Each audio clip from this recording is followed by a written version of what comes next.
ఆంధ్రప్రదేశ్లో మళ్ళీ హెరిటేజ్ సంస్థని బయటికి తీసుకొచ్చింది.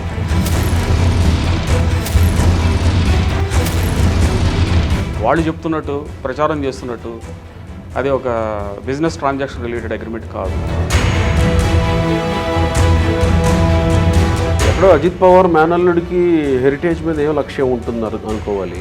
ఈయన ఏం చేశాడు ఆ స్కామ్లో అనేది వాళ్ళు క్లియర్ కట్గా ఎస్టాబ్లిష్ చేయడం, దాని మీద విచారణ ఇవన్నీ జరుగుతుంది. అయితే రామ్మోహన్ నాయుడు ఇప్పుడు రాజీనామా చేయాలా లేదా? మరి రోహిత్ పవార్ భుజాల మీద గన్ను పెట్టి ఆయన కాల్చే ప్రయత్నం జరుగుతుంది. హెరిటేజ్ టార్గెట్ కావడం వల్ల తెలుగుదేశం పార్టీకి వచ్చే నష్టం ఏమీ ఉండదు కదా. నమస్తే, తెలుగు న్యూస్కి స్వాగతం. దేశంలో ఇప్పుడు ఆంధ్రప్రదేశ్కి సంబంధించిన కొత్త చర్చ ఒకటి ఆంధ్రప్రదేశ్లో మళ్ళీ హెరిటేజ్ సంస్థని బయటికి తీసుకొచ్చింది. నిన్న మొన్నటి నుంచి జరుగుతూనే ఉంది. అజిత్ పవార్ మేనల్లుడు లేవనెత్తుతున్న అంశాలు అవి. అజిత్ పవార్ ఫ్లైట్ యాక్సిడెంట్లో కుట్ర ఉంది. హెరిటేజ్ ఫిన్లీజ్ అనే కంపెనీకి విఎస్ఆర్ కంపెనీకి మధ్య, విఎస్ఆర్ అంటే ఫ్లైట్ ఉన్నటువంటి కంపెనీ, వాళ్ళిద్దరికీ మధ్య సంబంధాలు ఉన్నాయి, ఆర్థిక సంబంధాలు ఉన్నాయి.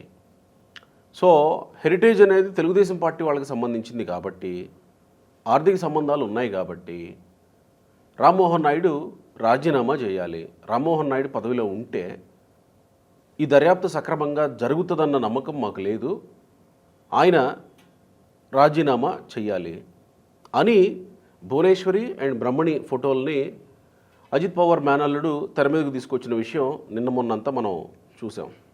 అయితే వాస్తవానికి హెరిటేజ్ ఫిన్లీస్కి విఎస్ఆర్ సంస్థకి సంబంధం ఏంటి?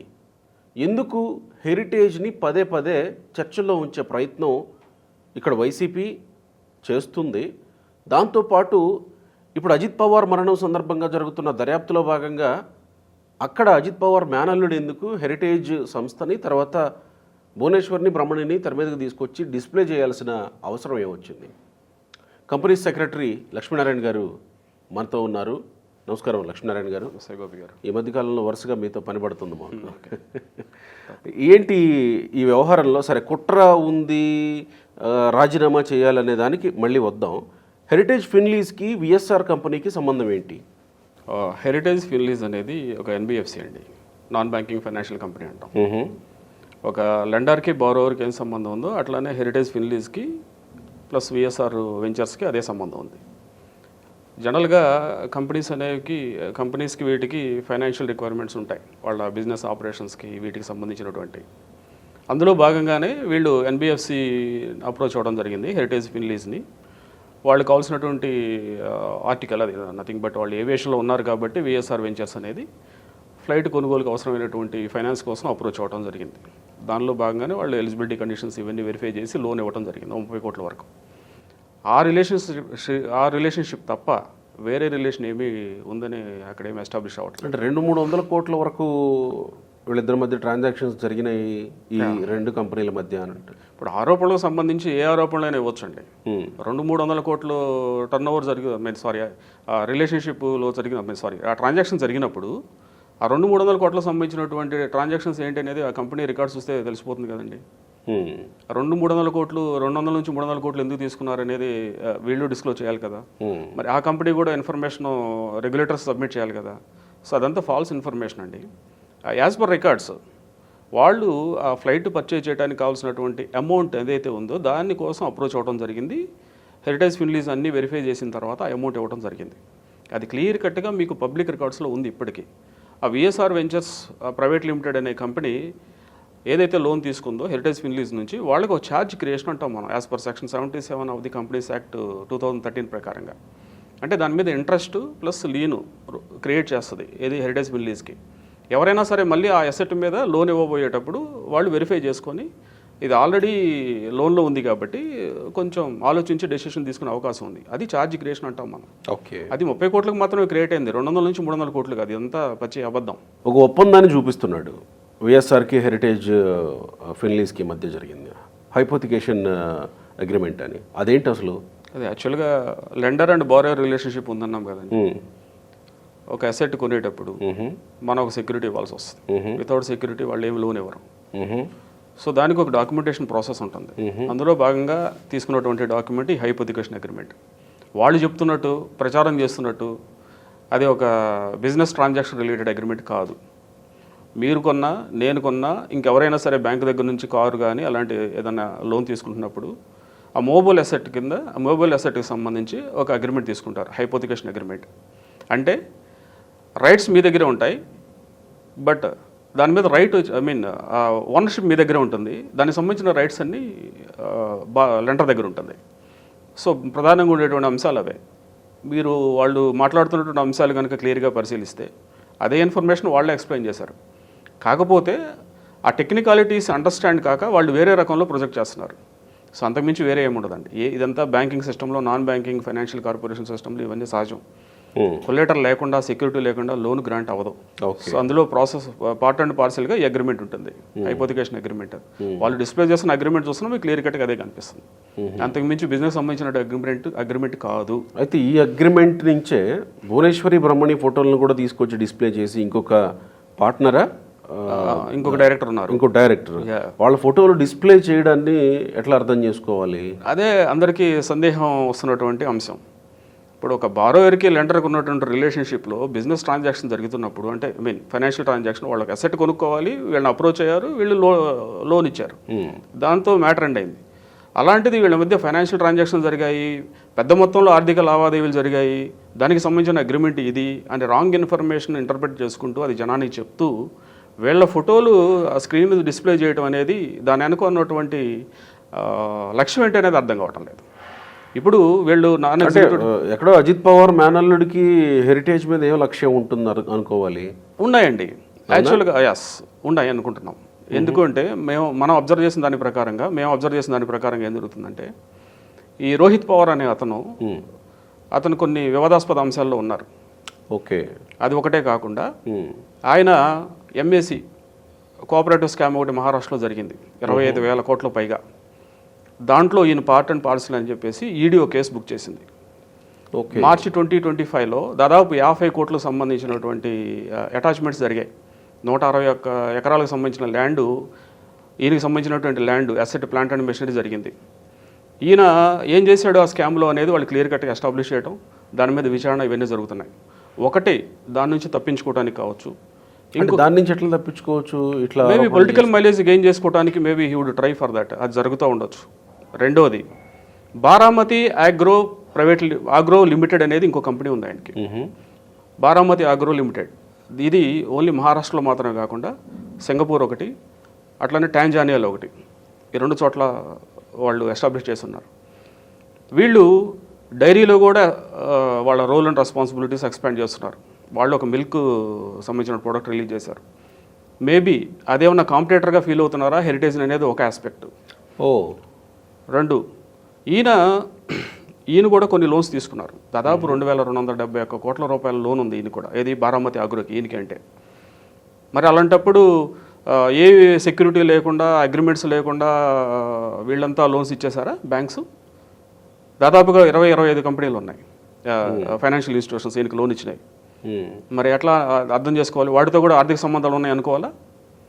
వీళ్ళు ఏంటంటే బ్రాహ్మణి గారిని కానివ్వండి, భువనేశ్వరి గారిని స్క్రీన్ మీద ప్రజెంట్ చేస్తున్నారంటే దీని వెనక రాజకీయ కుట్ర ఏదో ఉన్నట్టుంది. అంటే నేను అనేది రాజకీయ కుట్రకి రోహిత్ పవార్కి ఏంటి సంబంధం? ఆయన మహారాష్ట్ర, వీళ్ళు ఆంధ్రప్రదేశ్, ఆయన టార్గెట్ చేసి వీళ్ళని చేసేది ఏముంది అని. ఒకటి, హెరిటేజ్ ప్రతిష్ట దెబ్బతీయాలనే క్లియర్ కట్ గోల్ కనిపిస్తుందండి. రెండోది, ఈయన ప్రజెంటేషన్ విధానం చూస్తే ఇంతకుముందు జరిగినటువంటి ప్రెస్ మీట్లు కానీ, లేదు అంటే అదర్ మీటింగ్స్ అయితే ఉన్నాయి వాటిలో కానీ ఎక్కడ ఈయన ఇట్లా డిస్ప్లే చేసి ఒక ప్రజెంటేషన్ ఇచ్చినట్టు దాఖలాలు లేవు. ఓకే, మొట్టమొదటిసారిగా ఇలాంటి ప్రజెంటేషన్స్ ఇవ్వటం అనేది ఆయన దగ్గర చూసాం. బ్యాక్గ్రౌండ్లో ఎల్ఈడి పెట్టి వీళ్ళ ఫొటోస్ డిస్ప్లే చేస్తూ, డైరెక్టర్స్ ఇవన్నీ డిస్ప్లే చేస్తూ పీపీటీ ఇచ్చాడు. ఒక పద్ధతి ప్రకారంగా దాడి జరగబోతుంది, దాడి చేస్తున్నాం అనే ఒక ఇండికేషన్ ఇచ్చాడు. అంటే ఇలాంటి స్క్రిప్టెడ్ వర్క్స్ మనం ఎక్కడ చూస్తాం? మన ఆంధ్రప్రదేశ్లో చూస్తాం, మన తెలంగాణలో చూస్తాం. సో ఇలాంటి మోడస్ ఆపరాండి వీళ్ళ దగ్గర మాత్రమే ఉంది. సేమ్ ఇదే మోడస్ ఆపరాండి అక్కడ ఇంప్లిమెంట్ జరిగింది. బోర్డర్స్ మారాయి తప్ప అటాకింగ్ సిస్టమ్ అనేది సేమ్గా ఉంది. సో ఇక్కడ వీళ్ళు డైరెక్ట్గా ఇన్వాల్వ్ కాకుండా అక్కడ పవార్ని రంగంలోకి దించారు. సంబంధాలు ఉండే ఉంటాయి ఎందుకంటే ఈ రోహిత్ పవార్కి బిజినెస్ ట్రాన్సాక్షన్స్ చాలా ఉన్నాయండి. పైగా మీరు ఒక కంట్రీ పేరు చెప్పారు, టాంజానియాలో బారామతి ఆగ్రో లిమిటెడ్ అక్కడ కంపెనీ ఉంది. టాంజానియాలో వైసీపీ నేతల కొన్ని లిక్కర్ వ్యాపారాలు కూడా ఉన్నాయనే విషయం ఈ మధ్య కాలంలో వెలుగులోకి వచ్చింది. ఈ రోహిత్ పవార్కి ఇంకొక లిక్కర్ కంపెనీ కూడా ఉంది. ఓ, ఇది ఒకటే కాదు, ఆగ్రో లిమిటెడ్ ఒకటే కాదు, ఇంకా 10 కంపెనీల్లో ఆయన డైరెక్టర్గా ఉన్నారు. సో ఇంకా వేరియస్ బిజినెస్ ట్రాన్సాక్షన్స్ ఉన్నాయి. ఆ మూలాలు శోధిస్తే మరింత ఇన్ఫర్మేషన్ బయటకు రావచ్చు. బట్ ఒక పద్ధతి ప్రకారంగా హెరిటేజ్ని టార్గెట్ చేసి వీళ్ళిద్దరు డైరెక్టర్ని స్క్రీన్ మీద ప్రజెంట్ చేసి వీళ్ళ ముగ్గురిని ఇంకా వాళ్ళ వెబ్సైట్లో ఏదైతే ఉన్నాయో అవన్నీ చూపించడానికి ట్రై చేశారు. దాని అవసరం ఏంటనేది మనం ప్రశ్నించుకోవాల్సిన. ఆల్రెడీ ఇక్కడ హెరిటేజ్ ఇందాపూర్కి జరుగుతున్న వ్యవహారంలో వైసీపీ ఎలా అయితే ప్రజెంట్ చేస్తుందో అక్కడ కూడా same modus ఆపరండి. Okay, projections planning perfect గా అమలు చేయడానికి ట్రై చేస్తున్నారు. అంటే డిఫరెంట్ లొకేషన్స్ దగ్గర నుంచి మూకుమ్మడిగా ఒకేసారి అటాక్ చేయబోతుంది కంపెనీ మీద. Okay okay. సో ఈ కార్పొరేట్ ని టార్గెట్ చేశారు. అంటే హెరిటేజ్ ఈస్ టార్గెటెడ్. హెరిటేజ్ ని టార్గెట్ చేయడం వల్ల ఇండైరెక్ట్ గా పార్టీని దెబ్బతీయచ్చు అనేది వాళ్ళ అంశం. వాళ్ళు ఇప్పుడు అదే ప్రచారం చేస్తున్నారుగా. అజిత్ పవార్ గారి మరణం వెనక టీడీపీ నేతల హస్తం, టీడీపీ పార్టీ హస్తం అనేది వాళ్ళు అదే ప్రచారం చేస్తున్నారుగా. సో దురదృష్టవశాత్తు January 28న జరిగినటువంటి అంశం, దాంట్లో అజిత్ పవార్ గారు మరణించడం అనేది చాలా విచారించదగినటువంటి అంశం. అది జరగకుండా ఉండాల్సింది. డిప్యూటీ సీఎం చనిపోయారు కాబట్టి అజిత్ పవార్ డిప్యూటీ సీఎంగా ఉంది.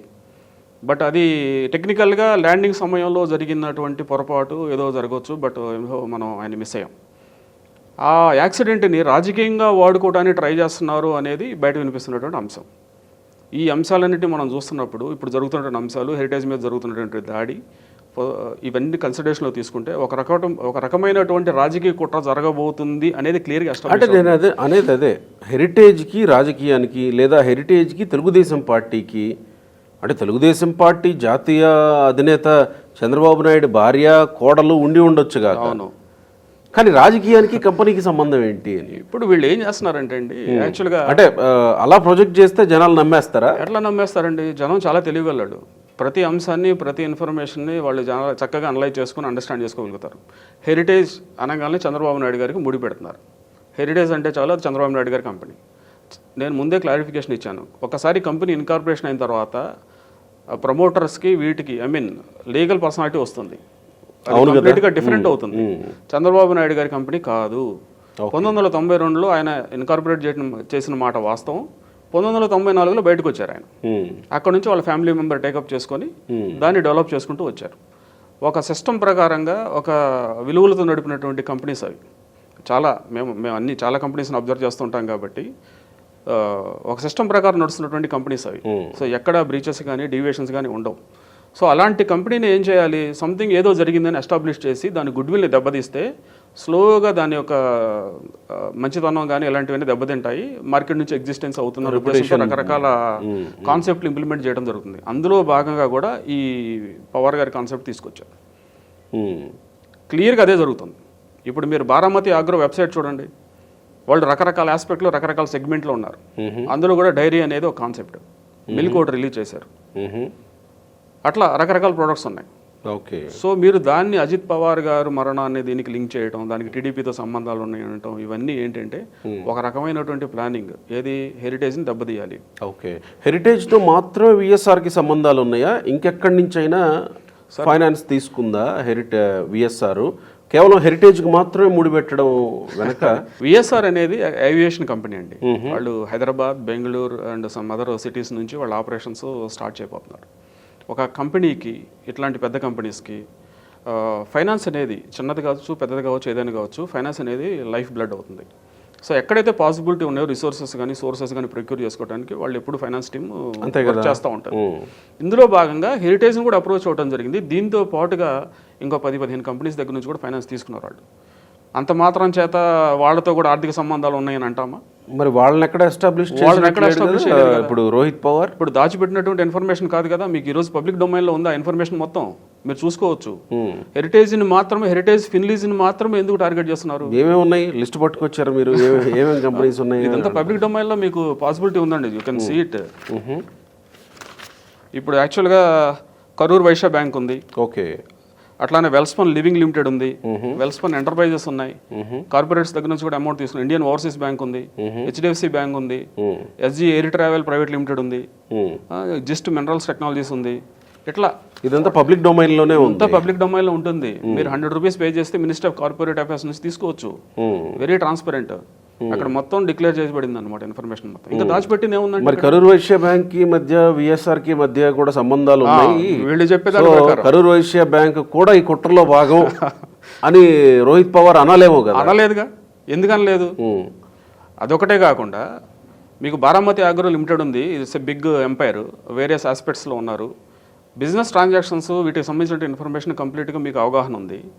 అలాంటి మనిషి కంప్లీట్గా దీన్ని ఎలా రాంగ్ ప్రొజెక్షన్స్ ఇస్తున్నారు అనేది అర్థం కావటం లేదు. రాంగ్ ప్రొజెక్షన్ ఒకటే కాదు, డైరెక్టర్స్కి వీటికి వాళ్ళు డే టు డే అఫైర్స్లో ఉంటారు. భువనేశ్వర్ గారిని, తర్వాత బ్రాహ్మణ్ గారిని, ఇంకొక డైరెక్టర్ని మీరు స్క్రీన్ మీద ఎందుకు డిస్ప్లే చేస్తున్నారు? కేవలం లెండింగ్ ఇచ్చినంత మాత్రాన ఏదో ట్రాన్సాక్షన్ జరిగాయి అని తీసుకెళ్ళి చంద్రబాబు నాయుడు గారికి వీళ్ళకి ముడి పెడతారా? అసలు వాళ్ళ ఫొటోస్ డిస్ప్లే ఎలా చేయగలుగుతారు మీరు? మీకేం రైట్ ఉంది అలా డిస్ప్లే చేయడానికి? మరి ఇప్పుడు హెరిటేజ్ అనేది ఇది కంప్లీట్ ఒక లీగల్ ఇది అయినప్పుడు మరి ఇప్పుడు వాళ్ళ పేర్లు వాళ్ళ ఫోటోలు డిస్ప్లే చేయడం మీద ఏమన్నా హెరిటేజ్ ఫైట్ చేయడానికి అవకాశం ఉంటుందా? యాక్చువల్లీ వాళ్ళ డే టు డే అఫైర్స్ ఇవన్నీ వాళ్ళు చూసుకుంటారు. కార్పొరేట్ అఫైర్స్ సంబంధించి మీరు తీసుకొచ్చి వాళ్ళ ఫోటోలు ఎక్కడ చూపిస్తే ఇంకొక డెఫమేషన్ కేసు వస్తుంది. అక్కడ హెరిటేజ్ ఫైల్ చేసింది, ఇక్కడ హెరిటేజ్ ఫిల్లీజ్ ఫైల్ చేస్తుంది కంపల్సరీగా. ఎందుకు వాళ్ళ డిఫేమ్ చేయడానికి మీకు ఎవరిచ్చారు రైట్? ఓకే, మీరు తీసుకెళ్లి స్క్రీన్స్ మీద పెట్టి హైపోతికేషన్ అగ్రిమెంట్, ఇది part and parcel of general agreement, ఎవరిని అడిగినా మీ ప్రొఫెషనల్ అడిగితే చెప్తారు కదా. రోహిత్ పవార్ గారికి అంత తెలియదా? అంత ఎన్ని వేల కోట్ల ఎంపైర్ క్రియేట్ చేసినప్పటికీ ఇదంతా ఆయన పొలిటికల్ మైలేజ్ కోసం. అక్కడ ఆయనకి ఇబ్బంది జరుగుతుంది, ఈడీ కేసులు ఉన్నాయి ఆయన మీద. అట్లానే అజిత్ పవార్తో డిఫర్ అయ్యి మళ్ళీ ఆయనతో కలిసి బీజేపీ తోటి అగెనెస్ట్గా పోరాడతాం, ఏదో సంథింగ్ రాజకీయ సంబంధించిన అంశాలు జరుగుతూ ఉన్నాయి. ఇంకొక విషయం ఏంటంటే అజిత్ పవార్ వైఫ్ని మళ్ళీ డిప్యూటీ సీఎం చేశారు అక్కడ. ఆవిడెక్కడ మాట్లాడట్లేదు. సో స్కామ్ రిలేటెడ్ ఎలిమెంట్స్ అన్ని దాంట్లో లింక్ అయి ఉన్నాయండి. కోఆపరేటివ్ స్కామ్ అనేది అంటే కొన్ని అసెట్స్ క్రియేట్ చేసి, కొన్ని కంపెనీలు ఫేక్ కంపెనీలు క్రియేట్ చేసి, ఎలిజిబిలిటీ లేకుండా లోన్లు ఇప్పించేసి వాటిని మళ్ళీ తక్కువ కొనేసి, ఇవన్నీ ఏదో స్కామ్, విపరీతమైనటువంటి స్కామ్ ఉందన్నమాట అది. అంటే దాదాపుగా 25,000 కోట్ల స్కామ్ క్రియేట్ అయింది అక్కడ. సో దాంట్లో ఈడీ మనీ లాండరింగ్ ఇష్యూస్ వీటి మీద ఇన్వెస్టిగేషన్ నడుస్తుంది. అందులో ఈయన దాంట్లో ఉన్నాడు, రోహిత్ పవార్. మరి ఆ రకంగా మనం అండర్స్టాండ్ చేసుకోవచ్చు ఎట్లా హెరిటేజ్ మీద ఆరోపణలు చేయటం వల్ల అతను ఆ కేసుల నుంచి తప్పించుకోగలడా? నో అట్లా తప్పించుకుంటాడని కాదండి. మరి సో సంథింగ్ హెరిటేజ్ ఫిన్లీజ్కి వీళ్ళకి విఎస్ఆర్కి సంబంధం ఉంది కాబట్టి ఒక బలమైనటువంటి ఒత్తిడి ప్రయత్నం తీసుకురాబోతున్నాడని ట్రై చేస్తున్నాడు అన్నట్టుగా అర్థమవుతుంది. అంటే బీజేపీకి టీడీపీకి సంబంధాలను చెడగొట్టాలన్న ఉద్దేశం కావచ్చు ఇండైరెక్ట్ గా. కేంద్రం మీద ఒత్తిడి పెంచి ఒక స్ప్లిట్ క్రియేట్ చేసేటువంటి అంశం కావచ్చు. ఏ రకంగా అండర్స్టాండ్ చేసుకోవచ్చు మనం. ఇప్పుడు రామ్మోహన్ నాయుడు తప్పించాలి అనే ప్రెజర్ పాయింట్ ఎందుకు తీసుకొస్తున్నాడు ఆయన? దాంట్లో కుట్రకోణం ఉంది, ట్రాన్స్పరెంట్ గా జరగదని. ఒక విఎస్ఆర్కి ఒక హెరిటేజ్ ఫిన్లీజ్కి జరిగినటువంటి ట్రాన్సాక్షన్, ప్రైవేట్ మీన్స్ అఫీషియలే అందాం, లోనుకు సంబంధించిన అంశాన్ని దాన్ని టీడీపీతో ముడిపెట్టి ఇది టీడీపీ పార్టీ ఎంపీ కాబట్టి ఆయన రిజైన్ చేయాలి, దాని వెనక కుట్ర ఉంది, ట్రాన్స్పరెంట్గా జరగదనే పాయింట్ ఎలా తీసుకురాగలుగుతున్నారండి? ఎలా అడుగుతున్నారు మీరు? సో ఇది కంప్లీట్గా పొలిటికల్ వెండేటా కదా. ఇక్కడ ఇంకొక విషయం, ఇప్పుడు రోహిత్ పవార్ లేవనెత్తుతున్న ఈ అంశం బేసిక్గా ప్రధాన ప్రతిపక్షమైన కాంగ్రెస్ పార్టీకి ఉపయోగపడేది. అవును, ఒకవేళ ఇందులో ఏదన్నా వాస్తవం ఉంది అని కాంగ్రెస్ పార్టీ భావిస్తే, లేదా డాక్యుమెంట్స్ తెప్పించుకొని అందులో ఏమైనా ఎవిడెన్సెస్ సేకరిస్తే కాంగ్రెస్ పార్టీకి ఉపయోగపడేది. కానీ కాంగ్రెస్ పార్టీ ఎక్కడ మాట్లాడట్లేదు. ఇప్పుడు ఒకవేళ రోహిత్ మాట్లాడుతున్నట్టుగా ఆ స్థాయిలో జరిగి ఉన్నది అయితే గనక వాళ్ళు ఏకకాలంలో ఇటు రామ్మోహన్ నాయుడు మీద, ఏకకాలంలో బీజేపీ మీద, తెలుగుదేశం పార్టీ మీద వాళ్ళు నేరుగా బాణాలు ఎక్కి పెట్టచ్చు కాంగ్రెస్ వాళ్ళు. బట్ కనపట్లేదు. కుట్రకోణం ఓన్లీ వైసీపీ మాత్రం తీసుకుంది ఆ విషయాన్ని. వైసీపీ తీసుకుంది, వైసీపీ నుంచి ఎన్సీపీకి వెళ్ళింది. సో ఇక్కడ ఏదో ఎన్సీపీ అనాలా లేకపోతే రోహిత్ పవార్ అనాలా అనేది? ఎన్సీపీ అంటే ఎన్సీపీ అని మనం డైరెక్ట్ గా అనలేవు కదండి. శరద్ పవార్ ఉన్నారు, వాళ్ళ వైపు నుంచి ఎవరు మాట్లాడలా. అవును, కేవలం ఇతర మాత్రమే కదా మాట్లాడుతున్నారు. పవార్ ఒకటే ఆ స్టాండ్ తీసుకోవటం, మనం ఎన్సీపీ అనలేం కానీ రోహిత్ పవార్ ఒకటే స్టాండ్ తీసుకోవటం, దాని మీద మోడీ గారికి లేఖ రాయటం కూడా జరిగింది. ఆ లేఖలో క్లియర్గా నేను అడిగాను, ఇట్లా దీని మీద ట్రాన్సాక్షన్ జరిగాయి, సో కాబట్టి దీని మీద నిష్పక్షపాతంగా ఎంక్వైరీ చేయించండి, సో రామ్మోహన్ నాయుడు తప్పించండి ఫస్ట్ అని. అయితే రామ్మోహన్ నాయుడు ఇప్పుడు రాజీనామా చేయాలా లేదా? మరి మీ దీని ప్రకారం అంటే రామ్మోహన్ నాయుడు ఉంటే నిష్పక్షపాతంగా జరగదు అని అంటాడు కదా. చేసినటువంటి ఎలిగేషన్స్ అన్నీ ఫాల్స్ ఎలిగేషన్స్ అండి. ఇప్పుడు ఆయన ట్రాన్స్పరెంట్గా యంగ్స్టరు, మన రాష్ట్రం వైపు నుంచి రిప్రజెంట్ చేస్తున్నాడు, చాలా నిబద్ధతగా పనిచేస్తున్నటువంటి వ్యక్తి. సో అలాంటి వ్యక్తిని టార్గెట్ చేసి రోహిత్ పవార్ భుజాల మీద గన్ను పెట్టి ఆయన గాల్చే ప్రయత్నం జరుగుతుంది. రామ్మోహన్ నాయుడిని డైరెక్ట్గా టీడీపీని దెబ్బతీయాలని ట్రై చేస్తున్నారు. అంటే వైసీపీ అంత బలవంతం అయిందా అని కూడా ప్రశ్న వస్తుంది. వైసీపీయా లేకపోతే ఇంకొక పార్టీ అనేది తెలియదండి. ఇప్పుడు రామ్మోహన్ నాయుడిని టార్గెట్ చేసినా టీడీపీని టార్గెట్ చేసినా ప్రప్రథమంగా లాభపడేది వైసీపీనే కదా. మరి ఒకవేళ టార్గెట్ చేయాల్సి వస్తే వైసీపీనే కదా టార్గెట్ చేయాలి. మరి అంత బలమైందా? ఎన్సీపీని ప్రభావితం ఎన్సీపీ కాదులేండి, ఇలాంటి ఒక ఇష్యూని ఇది చేసుకొని టీడీపీని దెబ్బతీయాలంటే ఎవరితో అయినా కలవచ్చు కదండి. నాకు కలిసి వచ్చే వాళ్ళతో నేను వెళ్తాను, రైట్. సో అట్లా ఎట్లా పాసిబిలిటీ ఉందో వేసి ఎక్స్ప్లోర్ చేసుకుంటాను. అంటే ఇప్పుడు జరిగిన ట్రాన్సాక్షన్ క్లియర్గా ఏ బిజినెస్ కొంచెం బిజినెస్ నాలెడ్జ్ ఉన్న పర్సన్ కనుక మీరు అడిగితే హెరిటేజ్కి విఎస్ఆర్ జరిగినట్టు, హెరిటేజ్ ఫిన్లీజ్కి విఎస్ఆర్ జరిగినటువంటి ట్రాన్సాక్షన్ ఏంటని క్లియర్గా చెప్తాడు మీకు. దీన్ని వేరియస్ డాట్స్ కనెక్ట్ చేసుకుని పొలిటికల్గా మార్చడానికి కారణం ఏంటి? మీరు డైరెక్ట్ స్టేట్మెంటే ఓడుతున్నారు కదా. అజిత్ పవార్ గారి మరణం వెనక టీడీపీ పాత్ర ఉంది, టీడీపీ నాయకుల పాత్ర ఉంది, పార్టీకి అంటగట్టేస్తున్నారు కదా మీరు.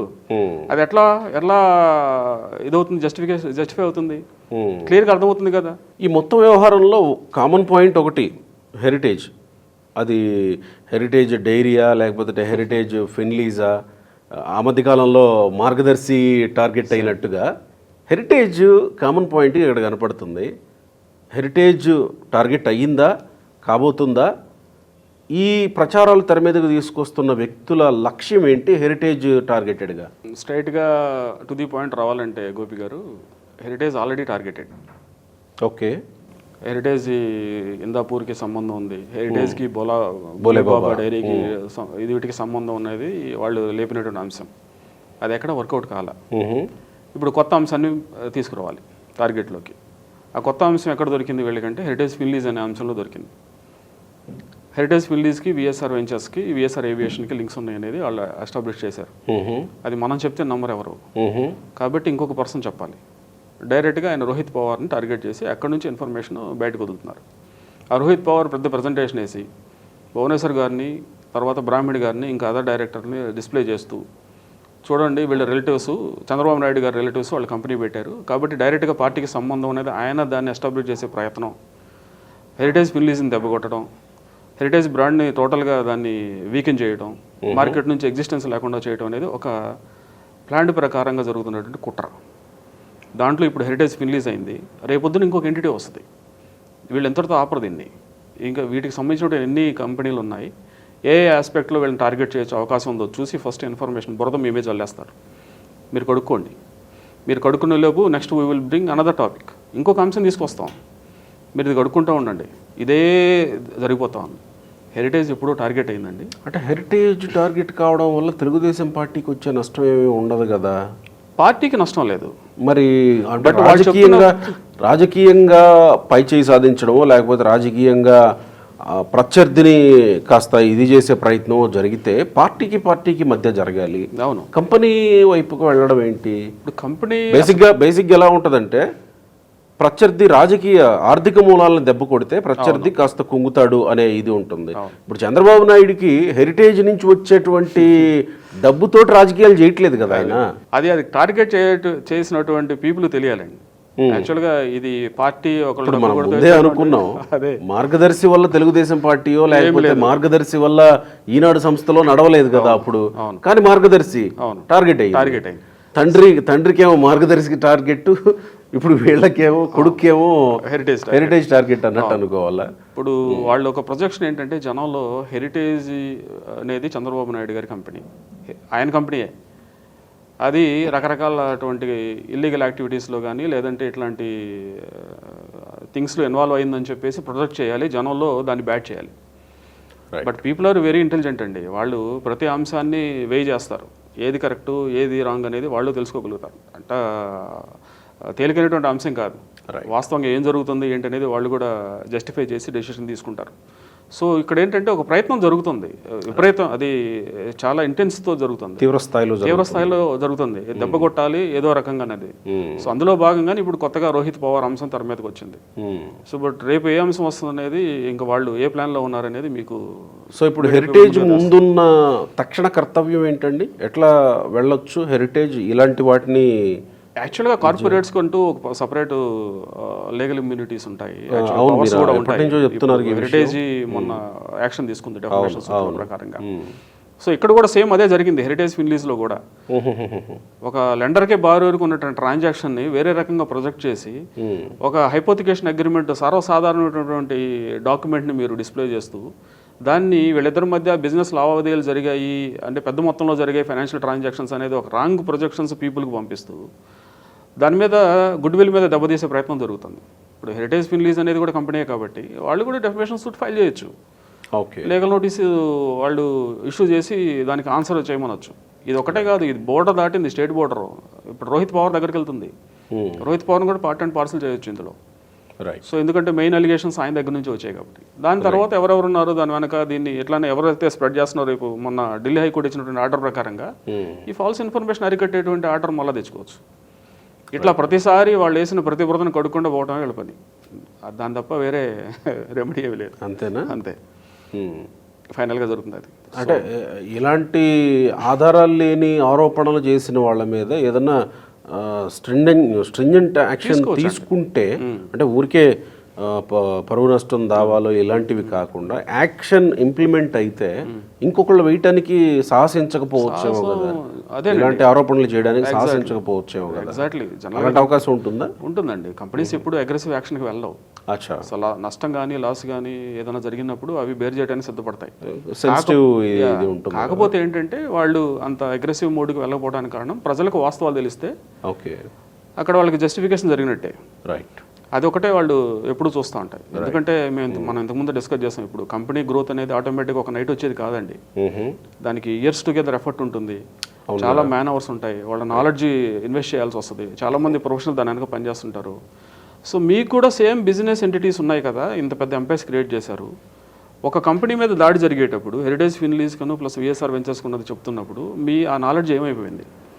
రోహిత్ పవార్ గురించి చెప్తున్నాం మనం, నువ్వు కూడా బారామతి అగ్రో లిమిటెడ్ అంత పెద్ద ఎంపైర్ని క్రియేట్ చేసావు కదా, మరి అలాంటప్పుడు కనీసం సామాజిక స్పృహ కానీ లేకపోతే ఈ నాలెడ్జ్ కానీ లేదా మీకు?